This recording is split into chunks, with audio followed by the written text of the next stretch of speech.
4차 혁명 중에 이 증강현실이라는 게 있습니다. 증강현실. 그러니까 여기 증강현실, 내가 여기 예를 들어서 트럼프 대통령을 모시고 싶다 하면은 이 증강현실을 통해서 이쪽으로 모실 수 있는 겁니다. 그래서 우리가 이 교육 콘텐츠나 강의 스킬상으로도 어떤 아주 그런 쪽으로 우리가 관심을 가질 필요가 있지 않을까. 그래서 저도 통일과 민주주의 교육에서 그런 것들이 필요한 시대가 아닌가 그렇게 생각됩니다. 평화 통일을 위한 민주주의와 민주시민의 역할, 정확하게 이제 제가 좀 너무 길어서 좀 줄였습니다만은 정확하게 말하면 평화 통일을 위한 민주주의의 이해와 민주시민의 역할이라는 제목입니다. 자, 다음 화면에 나오는 것에 대해서 여러분들이 어떻게 생각하느냐. 여러분 이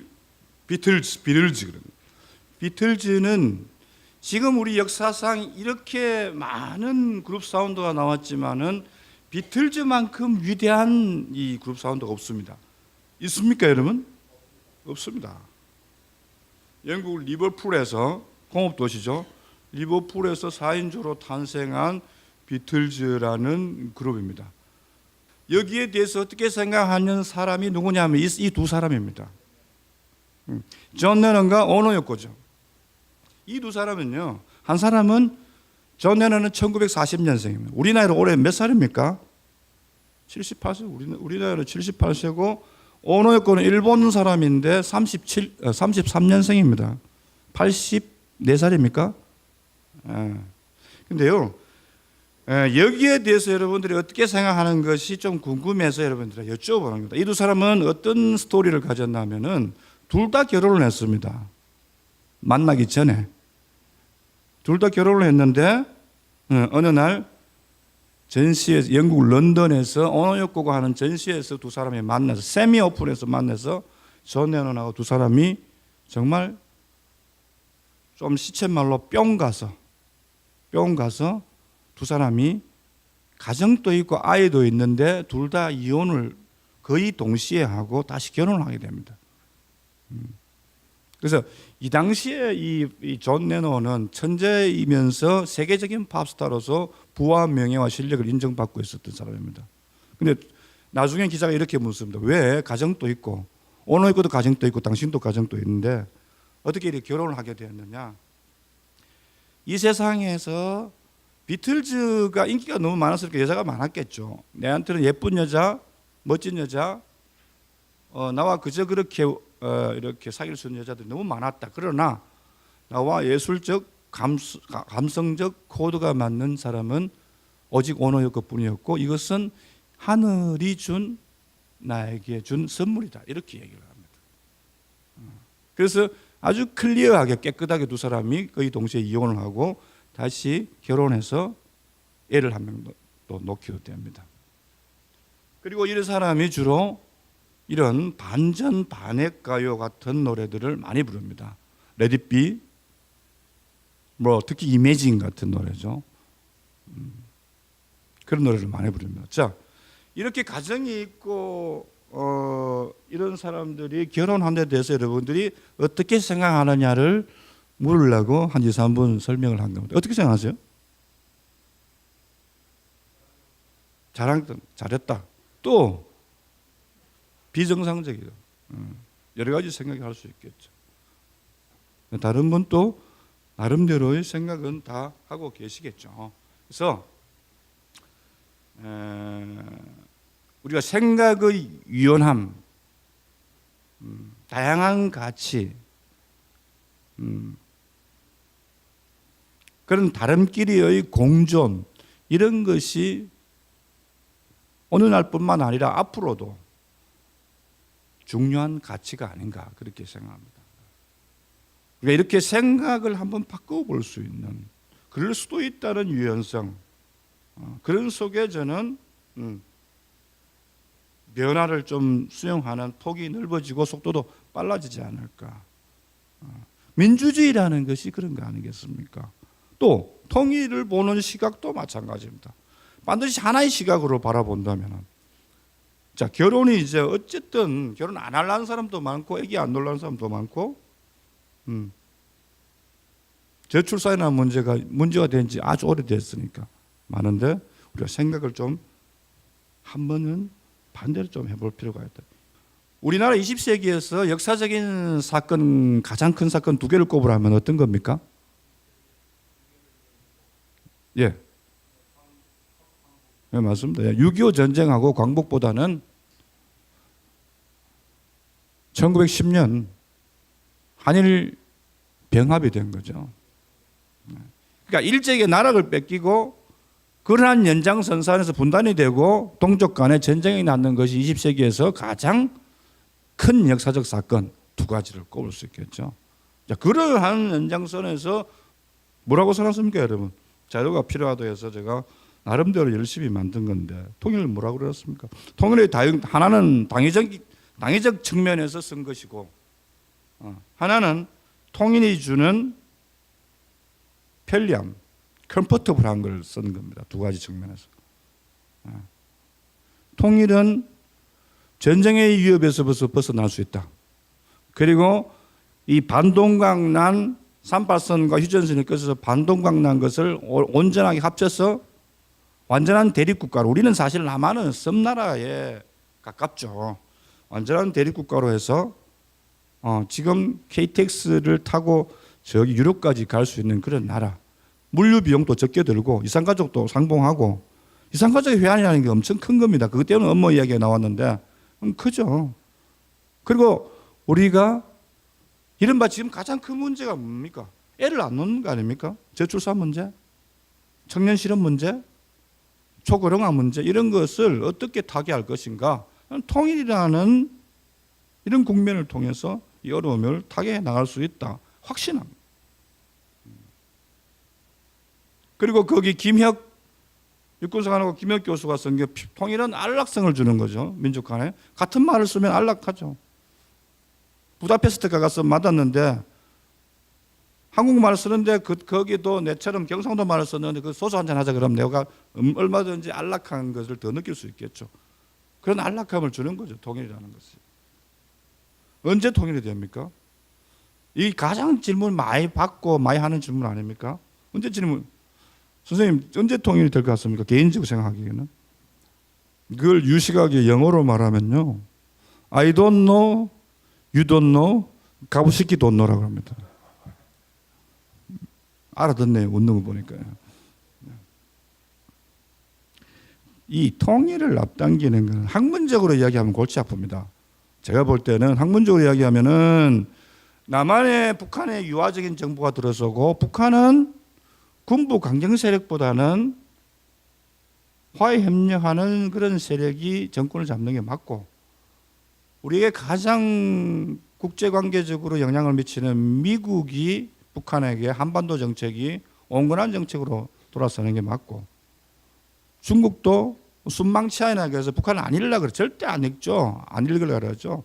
중국도 한반도 통일을 자기 국익에 손해가 안 될 정도로, 미국도 마찬가지로 스테이터스 쿼라고 그러죠. 현상 유지된 상태에서 그러한 남한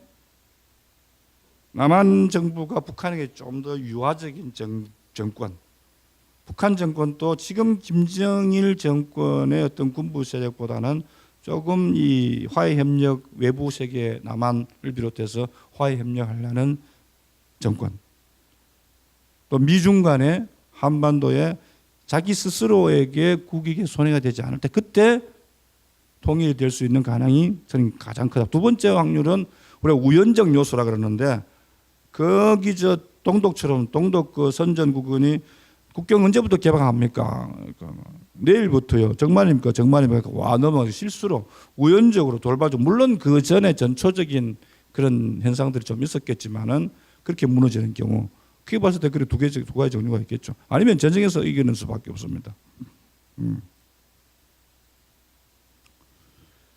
자, 제가 이야기하는 건 학문적으로 이야기하면 복잡하고, 우리가 얼마만큼 통일에 대해서 실질적으로 관심을 가질 수 있느냐, 그것이 저는 언제 통일을 이루냐는 시점을 결정할 수 있다. 그렇지 않습니까? 인과론적으로 그렇게 맞지 않습니까? 우리 5천만 국민이 90%가 통일에 대해서 아무 관심이 없는데 통일 언제 되겠습니까? 5천만 국민이 99%가 통일에 정말 관심이 많다. 그러면은 외부적인 영향이 자기가 좀 있더라도 통일이 앞당겨진다. 그래서 통일이 언제 되느냐는 우리가 얼마나 많은 관심과 열정을 노력을 쏟느냐에 달려 있다고 봐도 과언이 아니다. 자, 이제 본격적으로 민주시민교육 들어갔습니다. 중앙일보 2016년 6월 11일자 기사. 이거 여러분 무슨 말입니까? 근데 요 밑에 보면은 직접 민주주의 그런 시스템을 해야 된다고 생각합니다.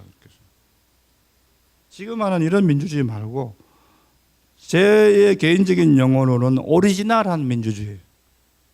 밑에 앞에 대인이 직접이니 간접이니 이런 거 다 붙이지 말고 오리지널한 민주주의. 그냥 민주주의라고 불러도 되고. 자, 이 말을 내가 한 게 아니고 우리 사람은 내 같은 사람이 하면 잘 안 믿습니다. 누가 했느냐? 무슨 말? 직접 민주주의를 하자는 겁니다. 누가 했느냐? 이 사람이 자기가 이 정세균 의장 앞에 국회의장을 그만두고 퇴임사를 한 것이 아까 바로 우리가 같이 읽었던 내용입니다. 그 핵심적인 얘기가 직접 민주주의하다. 왜? 뽑아놓으니까 딴짓 하더라는 거예요. 읽었죠, 같이. 뽑아놓으니까 딴짓 하더라. 그래서 일부라도 직접 민주주의를 해보자는 거예요.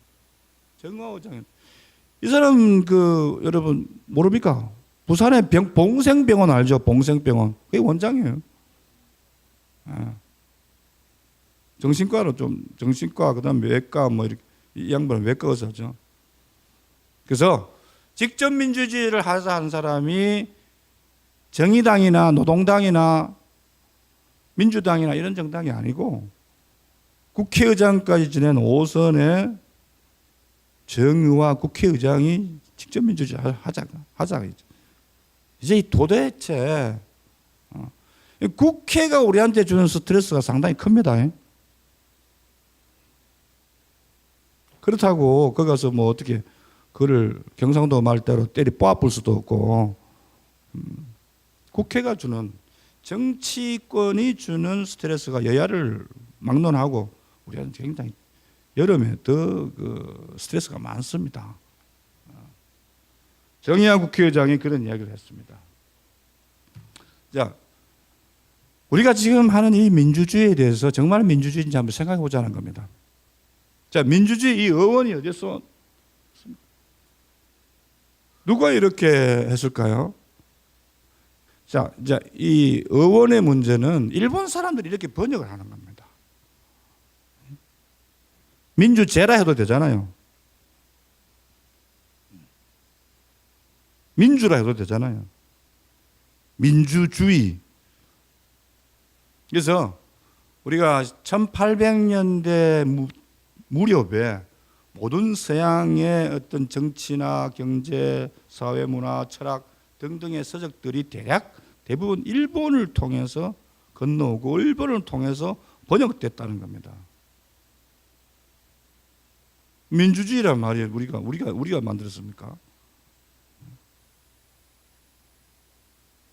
데모크라시라는 것은 이제 그 영어죠. 데모스크라스라는 그리스에서 온 거죠. 우리는 민주주의라고 한문 쓰면 이건데 일본에서 이 의원이 이렇게 데모크라시를 이렇게 번역했는데 문제가 좀 있다는 겁니다.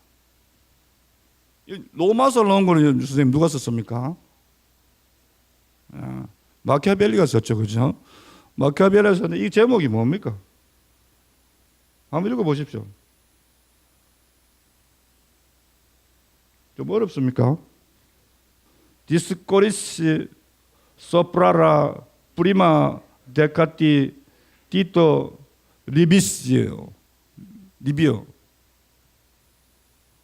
그래서 일본 사람들이 굳이 우리 한국말로 하자면 리비우스라고 하는 역사가가 쓴 역사서 첫 10장에 대한 강의라는 것을 로마사 롱고라고 이렇게 저도 읽어봤습니다. 로마가 어떻게 태어나고 어떻게 흥하고 어떻게 생하고 완전히 패망하는지를 쓴 사람이 바로 이 마키아벨리. 마키아벨리는 로마에 대해서는 대단히 해박한 사람이에요.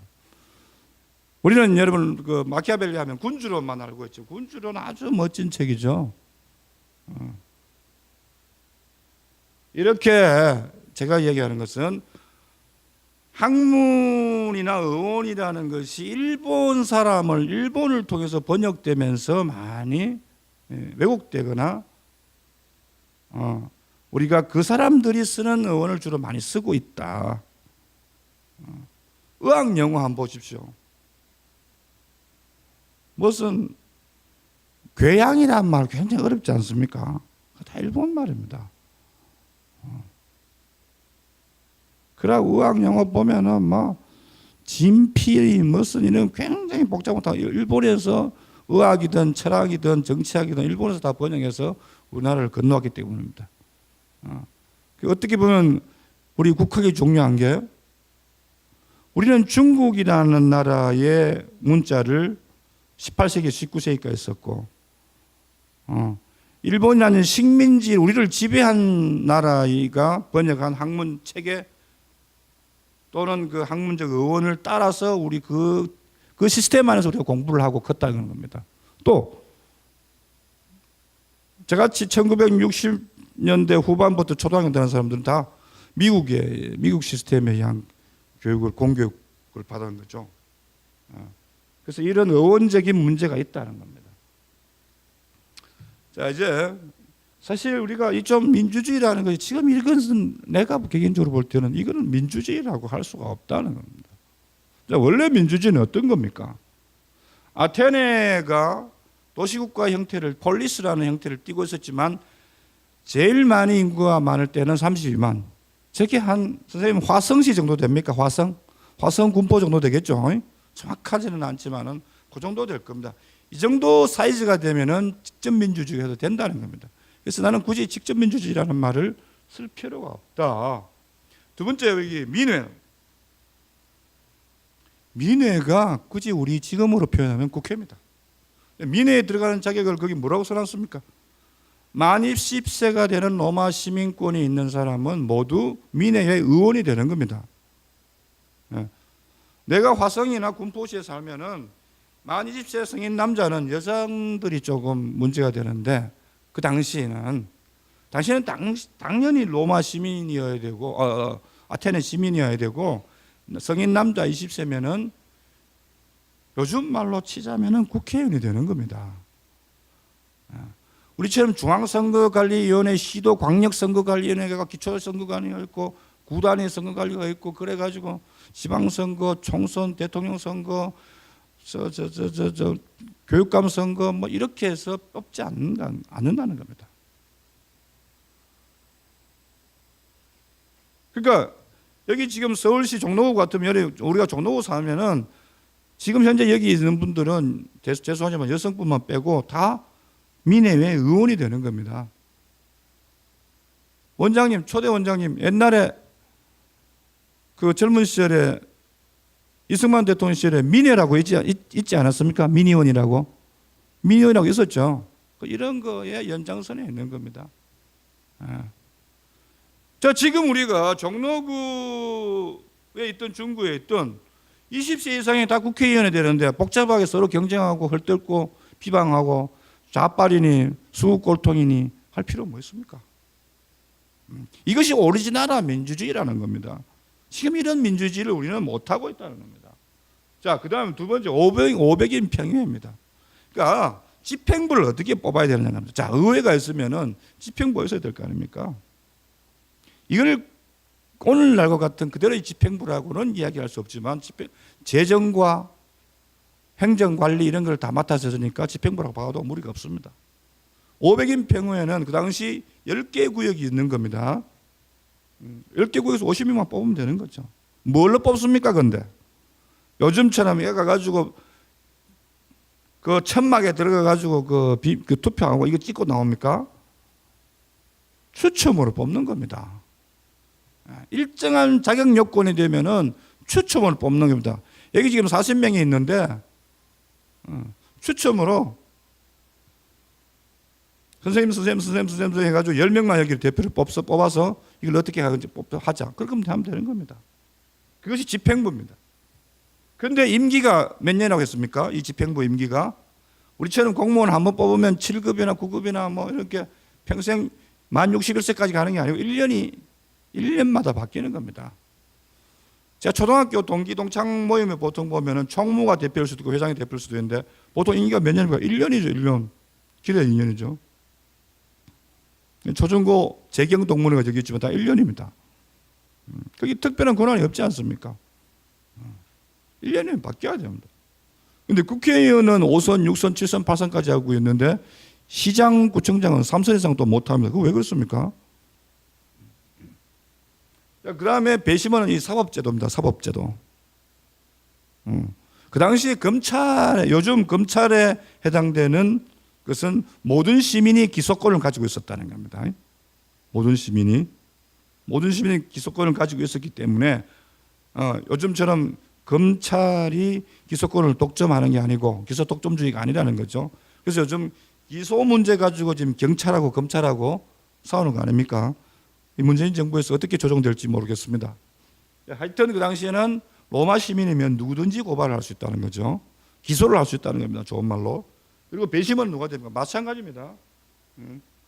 10구역에서 600명씩 6,000명을 뽑아서 그 사건에 따라서 그 명부에서 추첨을 해서 뽑아서 재판부를 구성하는 겁니다. 그러면 사법부, 행정부, 의회 이 세 개가 누구에서 통치합니까? 그래서 데모스, 인민이라면 또 불편해 생각하실 분인데 전혀 불편한 피플이라는 얘기입니다. 그 인민, 민중을 해야 되고 또 민중이라 하면 또 불편해하는 사람도 있어요. 아테네 시민들에 의해서 아테네가 직접 통치를 하는 겁니다. 누구한테? 존 노크나 토마스 홉스나 장자크 루스나 이런 사람처럼 사회계약서를 해가지고 누구 한 사람한테 내 권한을 위임해서 그 사람이 정권을 행사한다. 이런 것이 아니고 이 사람들은 민중이 인민 전체가 통치를 하는 겁니다. 그래서 20세 이상이 되면은 누구나 국회의원이 되는 거고 500인 평회에는 추첨으로 구역에 배분에 따라 뽑는 거고 사법제도는 역시 그 구역에 따라 물론 이제 어떤 부족은 좀 사이즈가 작고 좀 크면은 그 숫자는 좀 조정할 수 있지만은 원칙은 이렇게 한다는 겁니다. 그래서 이렇게 3권이 이렇게 우리의 투표를 통해서 선거라는 걸 통해서 하는 것이 아니고 이렇게 추첨과 직접적으로 이렇게 통치를 하는 것이 데모크라시다. 그리고 이제 요즘과 같은 거는 정당은 없었죠. 다만 어떤 거는 9번입니까? 권력이 변동은 있었죠. 이 책을 여러분 한번 읽어보셨는지 모르겠지만 아마 읽어보신 분도 계실 겁니다. 플라톤의 국가론 아주 유명한 책 아닙니까? 저는 아주 충격을 받았던 책이죠. 여기 보면은 처자공유제라든지 공동식사, 공동교육 이런 것들이 플라톤에서 나오는 겁니다. 아버지 엄마를 모르게 해서 어떤 그런 릴레이션에서 일어나는 문제, 돈 문제 이런 것을 원천적으로 차단하는 그런 취지가 아닌가 그렇게 생각됩니다. 그래서 이 플라톤이 이 소크라테스의 화법을 빌어서 이 국가론이라는 걸 썼지만은 그 시대에 또 민주주의라는 것이 인간이 사는 동네니까 문제가 없을 수는 없었죠. 문제가 당연히 있었습니다. BC 404년 30인 과도정치라는 체제가 있었는데 그때 플라톤의 외삼촌인 카르미데스와 외당숙인 크리타스가 포함되었는데 정치를 엉망으로 했다는 거죠.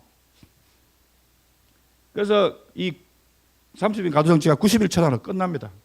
그래서 민주파가 집권했는데 그럼 이제는 플라톤이 생각해 이제는 되겠지. 이제는 정말 잘 되겠지. 그렇게 생각했는데 이 자신의 스승인 소크라테스가 근소한 표 차이로 독배를 들게 됐지만은 이 사건을 계기로 플라톤이 나는 정치하고는 담을 쌓아야 되겠다 해서 철학자 길로 들어서고 이 민주정치를 중후정치라고 비판했다. 그래서 제가 이야기하는 것은 아까 이야기한 민회가 구성되는 원리, 집행부가 구성되는 원리, 사법제도가 구성되는 원리 이 세 가지를 했지만은 이러한 폐단이 없었던 것은 아니다는 거죠. 좀 균형을 맞추려는 의미도 있겠지만은 우리가 전부 다 그게 유토피아처럼 좋지는 않았다. 이러한 착오도 있었다는 겁니다. 로마란다. 아테네가 역사적으로 쭉 발전해 오면서 이거 기원전 5세기 전의 일입니다. 기원전 예수가 오기 500년 전에 이러한 정치 시스템을 갖기 위해서는 역사적으로 여러 가지 부침이 많았다고 봐야 되는 거죠.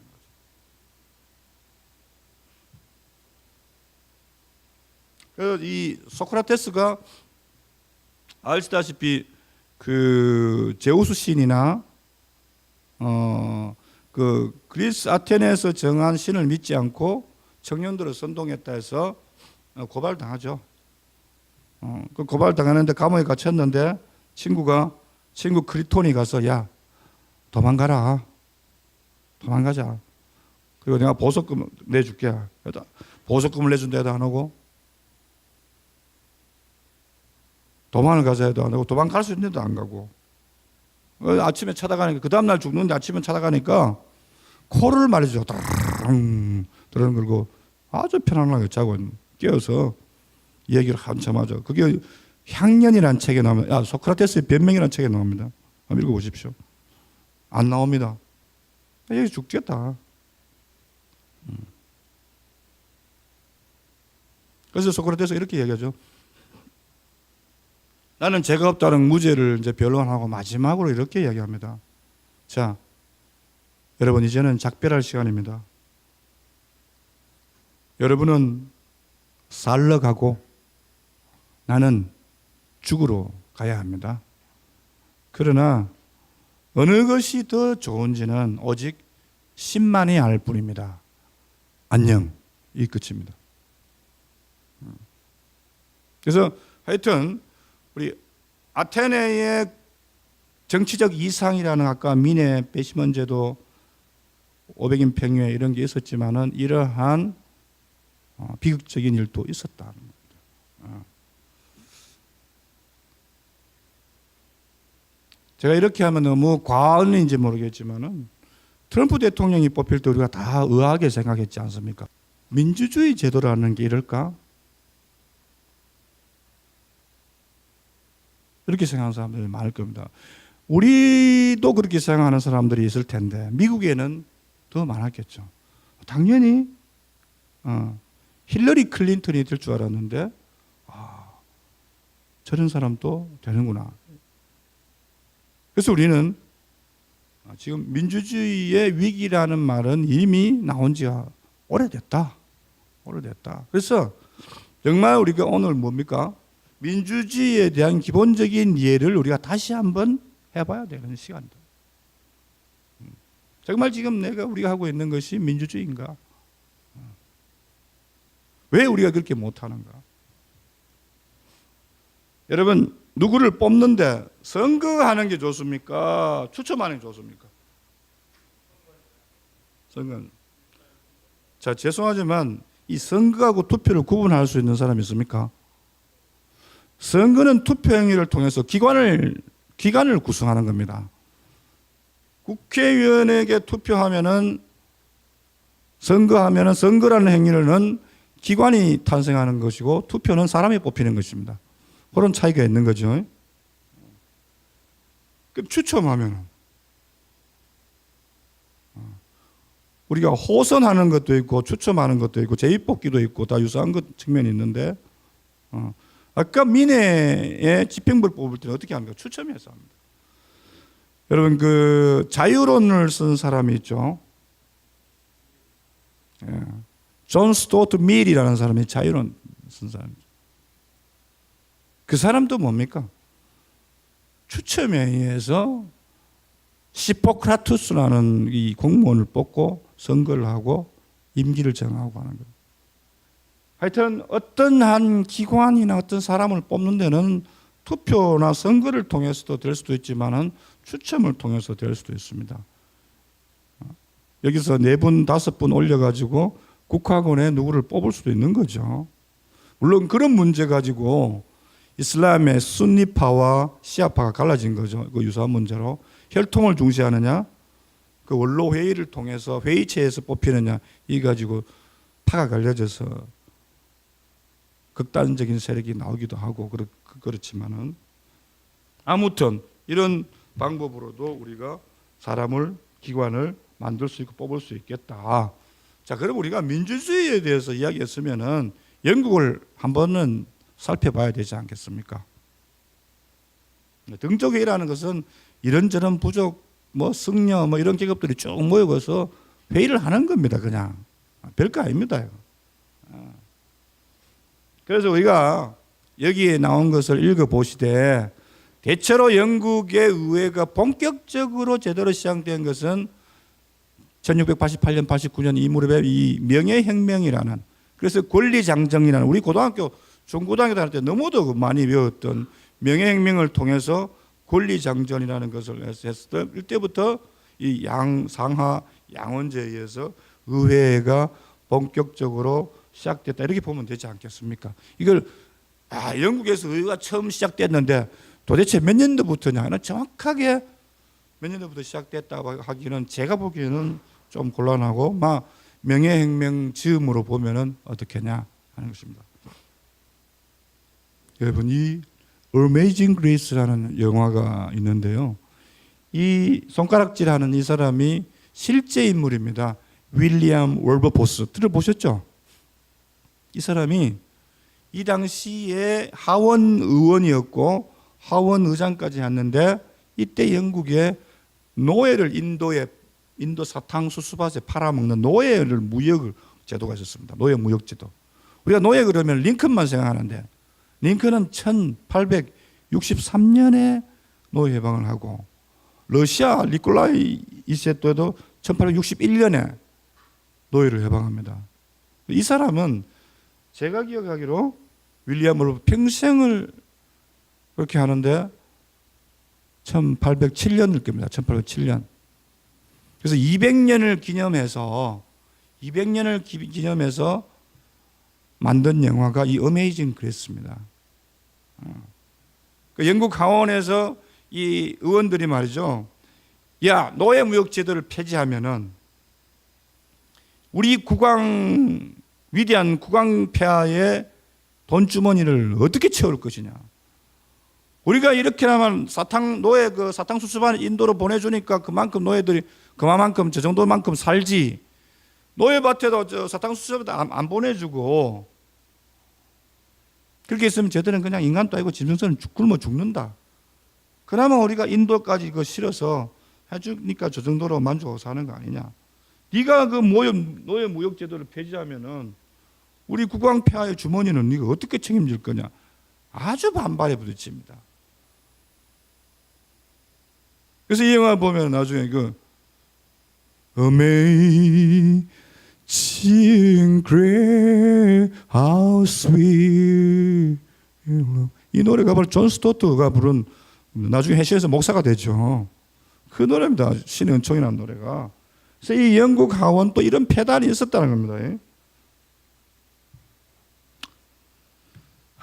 그래서 이것이 여러분들 뇌리에는 어떻게 연결되는지 모르겠지만은, 민주주의라는 것은 다산 정약용 선생도 백성을 위해서 통치자가 존재하는가? 백성이 목을 위해서 태어났는가? 백성들은 곡식과 피력을 내어 목을 섬기고, 백성들은 수레와 말을 내어 추종하면서 목을 속령하며, 백성들은 고열과 진수를 모두 짜내어 목이라는 것은 뭡니까? 수령이나 지금은 시장 군수 정도로 보면 되겠죠. 목을 살찌게 하니 백성들이 목을 위해서 태어난 것인가? 아니다. 목이 백성을 위해서 존재하는 거다는 겁니다. 여유당 정서에서 이 한영우 선생이 적혀 있는 걸 내가 말한다 싶어서 가져온 거예요. 태고 시대에는 백성들만 있었을 뿐이지 어찌하여 우두머리가 있었냐는 겁니다. 지금 시장, 도지사, 대통령 이런 사람이 존재하지 않았다. 백성들은 무지하여 집단적으로 모여 살았다. 그런데 그들 사이에 분쟁이 일어났을 때 이를 결판지을 수가 없었다. 한 사람의 노인, 이 미리 쓴 히포크라테스 히포크라테스를 뽑을 때도 가장 원로가 뽑는 것 비슷하죠. 노인들이 있어서 공정한 말을 잘 하였기 때문에 그들을 그 노인에게 가서 판결을 받고 또 모든 이웃 사람들이 그에게 복종하였다. 그리하여 그들을 노인을 추대하여 이장이라고 불렀다. 그러니까 이게 무슨 말입니까? 최초의 통치자는 인민들, 백성들이 뽑는 것이라는 겁니다. 가장 적은 단위.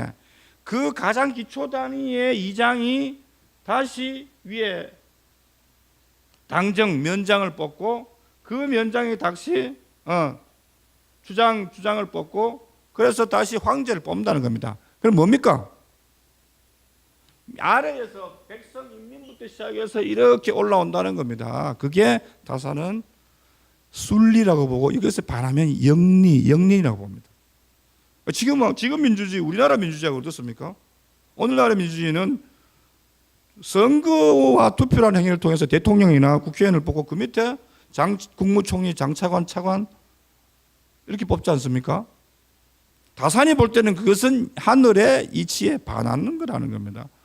다산은 어떻게 생각합니까? 이정이란 나이 많은 그 사람 이장부터 시작해서 면장부터 쉽게 말하면 이장, 면장, 그 다음에 주장, 도지사, 그 다음에 총리, 그 다음에 황제 이렇게 되는 겁니다. 그것이 순리고 거꾸로 왕부터 황제부터 쫙 내려오는 것은 영리라는 겁니다. 하늘의 이치에 반하는 거라고 봅니다. 이 다산정령생함이 얼굴 한번 보십시오. 제하고는 엄청 대조되죠. 눈빛과 생기주체를 한번 보십시오. 8대 옥당이라는 게 옥당이라면은 홍문관을 이야기하는 겁니다. 홍문관을 옥당이라고도 부릅니다. 홍문관은 뭐 하는 데입니까? 조선시대 3사가 여러분 뭡니까? 이 기억력을 좀 해보고 3사가 뭡니까? 사헌부, 그 다음에 뭡니까? 사관원, 홍문관 이 세 개를 3사라 그러지 않습니까? 사헌부는 요즘 말하면 고위공직자들 이렇게 그 비리를 이렇게 조사하는 데고, 사관원은 임금의 그 기록을 간행하는 데입니다. 홍문관은 경연이나 임금의 자문기관이 홍문관입니다. 이 홍문관에 그러니까 청와대에 비슷한 청와대를 자문하는 그건 기관에 8대 옥당이라는 건 자기부터 7대조가 모두 홍문관에서 벼슬을 했다는 겁니다. 제가 우리 할아버지가 통정대부인데요. 벼슬이 갑오경장 일어나서 견대가 오기 전에 과거제가 없어지기 전에 우리 할아버지 통정대부예요. 그 뒤에 가선대부 한 대도 안 빠지고 남의 집은 벼슬을 했는 집은. 그런데 내가 다산 집안한테는 깨갱합니다. 8대 옥당이라는 것은 홍문관에 자기를 합해서 8대를 한 대도 그러지 않고 들어갔다는 것은 대단히 명문가 집안입니다.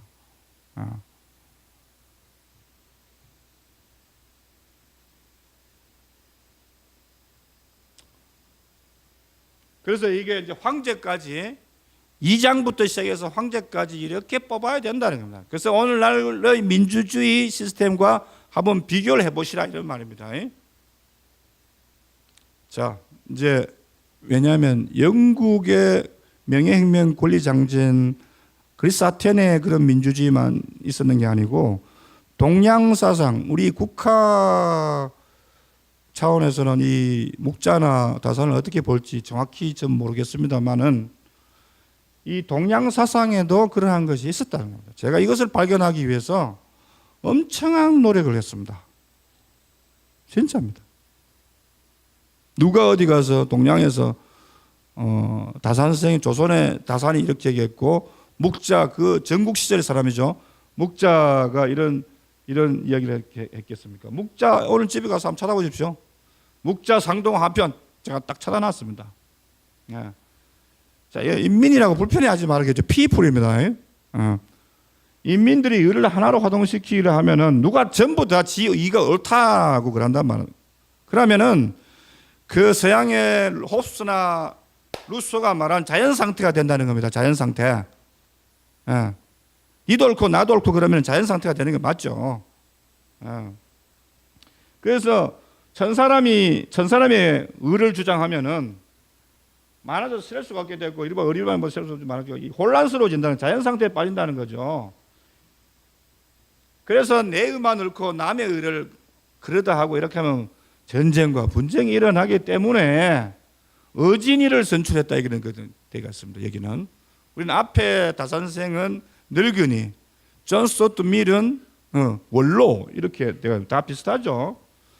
그래서 천하의 어진이를 선출하였고 그러나 천자 혼자 힘으로는 천하를 다스리기 부족하여 그 밑에 이렇게 쭉쭉 됐다. 조금 우리 원모하고 좀 다르죠.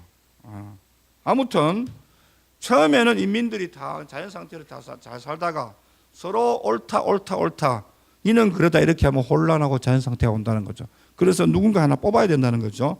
그 뽑는 시스템이 다산하고 묵자하고는 좀 다르고 또 서양하고 좀 다르고 오늘날하고 다르고 그리스 아테네 500년 전에 하고 또 다르다는 겁니다. 그러나 우리가 공통분모를 하나 뽑을 수 있다는 겁니다. 뭡니까? 목이나 대통령이나 시장 군수 도지사 이 사람이 주인이 아니고 목이 아니라 우리 백성과 인민과 민중이 주인이었다는 겁니다. 그것이 오늘의 이 민주주의를 해석하는 중요한 프린시플, 이 베이직한 이론이 되겠다는 겁니다. 그래서 이런 식으로 쭉 또 이렇게 내려오는 겁니다. 좀 약간 다르죠. 자, 오늘 이제 여러분 하는데 우리가 오늘 같은 날이 아니면은 헌법을 여러분 언제 한번 보겠습니까? 자, 헌법의 기본 원리, 헌법의 기본 질서, 헌법의 기본 제도라는 것입니다. 이 세 가지는 여러분들이 알아야 되지 않겠습니까? 헌법의 기본 원리, 기본 질서, 기본 제도 이 세 가지가 우리나라 헌법에 담겨져 있더라. 오늘 제가 여러분들에게 말씀드리는 내용 중에 하나가 뭡니까? 성숙한 민주시민이 되어야 정치도 성숙해지고 사회도 성숙해지고 이른바 고급사회, 저급사회에서 고급사회가 되는 거 아닙니까? 그래야 행복하고 삶의 질이 업그레이드 되는 그런 인생, 라이프를 살 수 있지 않겠습니까? 자, 이때 아니면 헌법을 언제 구경했습니까? 자, 이 세 가지를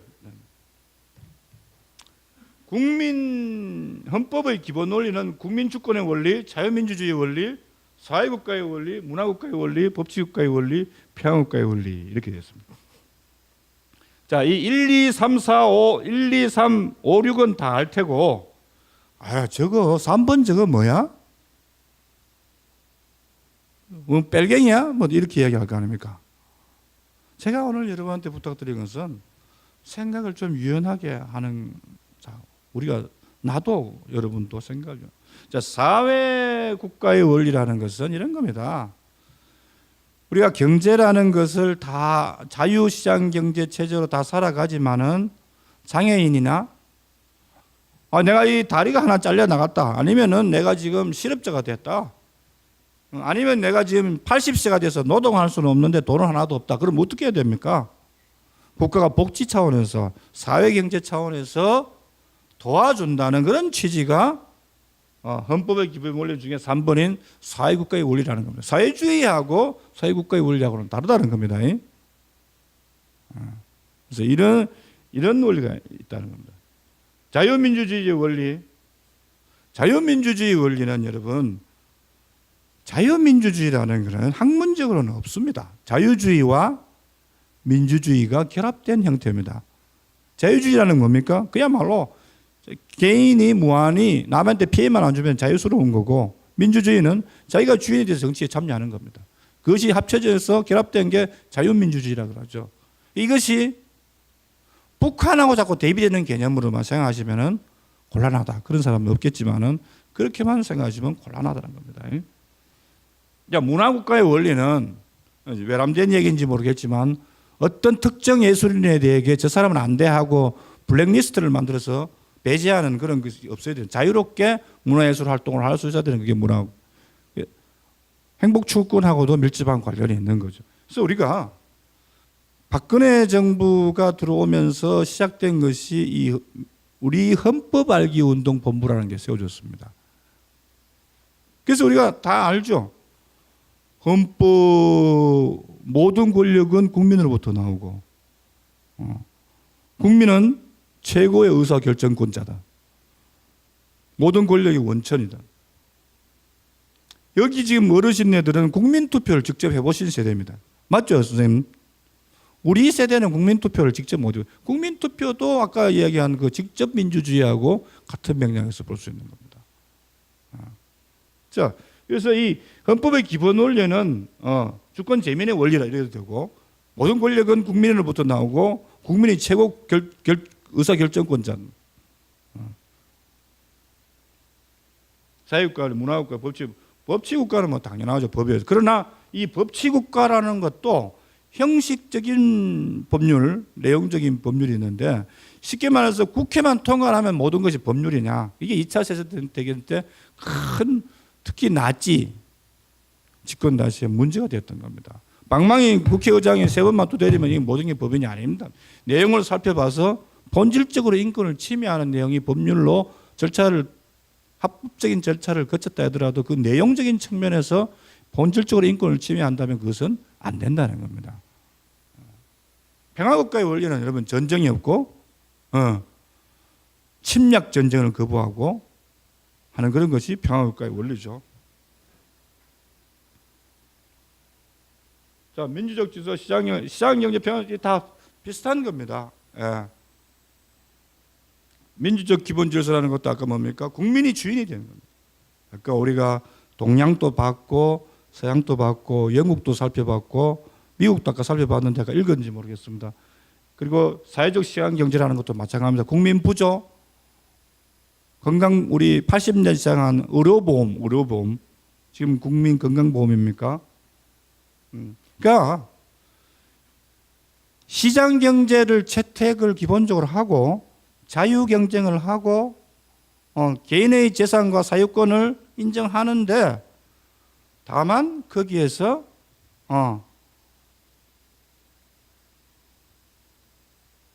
침해가 걸렸다. 아니면 내가 갑자기 어디 갑자기 교통사고 나가지고 다리가 하나 절단됐다. 이렇게 하면은 그것을 복지 차원에서 사회 경제 차원에서 국가가 국민에게 최소한의 책임을 져야 된다는 그것이 사회적 시작기원이에요. 평화주의 주의사 이것도 마찬가지로 할 거예요. 그러니까 헌법의 기본 제도는 이렇게 헌법이 이 아래의 제도를 보장한다는 것부터 시작해서 한 8개까지 이렇게 있다는 겁니다. 그래서 우리 오늘 강의와 관련해서는 정당제도와 선거제도인데 아까 이야기했듯이 우리가 오늘날 정당이 우리 한국 정치 수준에서 우리 국민들에게 주는 스트레스 그것이 민주주의라고 생각하기에는 너무 유치한 그런 내용들 그런 것들은 우리 국민들이 시향해 누가 여기서 핵심은 누가 이 나라의 주인이고 우리가 주인이라는 겁니다. 우리가 주인이라는 겁니다. 선거제도도 마찬가지고요. 자, 선거는 우리 민주주의는 데모크라시라는 것은 백성이 주인으로서 통치를 한다는 거죠. 그래서 이런 사람들이 다 그렇게 이야기를 한 겁니다. 야, 자연 상태가 너무 과잉하면은 만인 대 만의 전쟁. 그렇게 되니까 네 모든 권리를 한 사람에게 위탁해라, 위임해라. 그것이 토마스 홉스가 말하는 사회계약설이고 가만 보니까 이 홉스가 장작 루소가 보니까 그런 계약을 우리가 했는데도 우리가 주인에 대해서 살지 못하니 그걸 해지할 수 없나?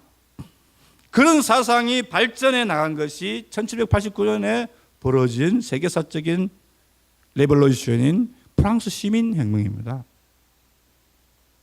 그래서 절대왕정이 붕괴되고 근대라는 것이 무너지고 포스트 모던 근대 이후 지금 이 시간이 근대 이후입니다. 근대 이후를 살고 있는 겁니다. 근대는 뭡니까 여러분? 근대는 이성 중심이죠. 과학 중심이죠. 남성 중심이죠. 서양 중심이죠. 그것을 깨는 포스트 모던이 그걸 해체하는 68혁명을 통해서 전쟁 반대, 여성 해방, 노동자의 해방, 노동자의 인권, 각 국민의 주권, 자유, 평등, 개인의 자유, 평등 이런 것을 요구하고 하는 것, 모든 것을 근대를 해체하는 것이 탈근대 또는 포스트 모던이라 그러죠. 그때부터 뭡니까? 지금 마지막으로 이야기하는 시민이라는 개념이 나오게 됐다. 여러분, 국민이라는 개념하고 시민이라는 개념하고 천지 차이입니다. 국가가 나 5천만 이외에 존재하는 겁니까? 5천만을 떠나서 존재하는 게 국가입니까? 내가 포함돼서 여러분과 내가 합쳐진 것이 그것이 국가입니다. 국가라는 추상적인 그런 것을 받들고 이데올로기하고 패권하고 하는 것보다 내가 국민이고 내가 국가고 모든 권력은 나로서 나오고 국민의 주체는 나다는 겁니다. 그것이 민주주의 아닙니까?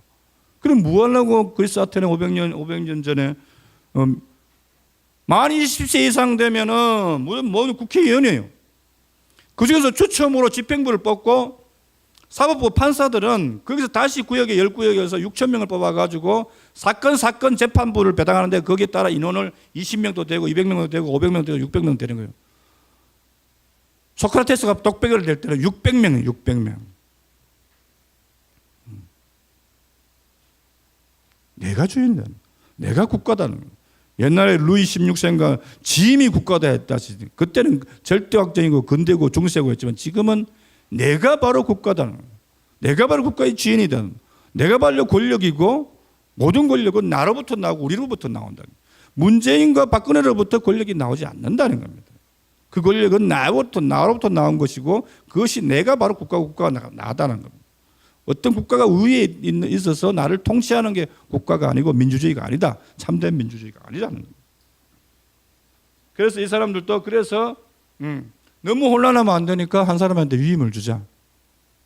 그래서 왕권 신수설이라고 부르기도 하고 사회계약설이라고 부르도 그것이 잘못됐다는 거, 그래서 플러스 시민혁명이 나고 그래서 시민이라는 게 나오는 겁니다.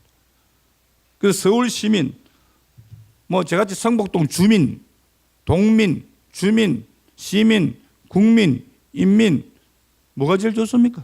내가 주인이 됩니다. 뭐라고 용어를 붙이든 뭐라고 번역을 했든 내가 주인이 되는 것이 가장 중요하다.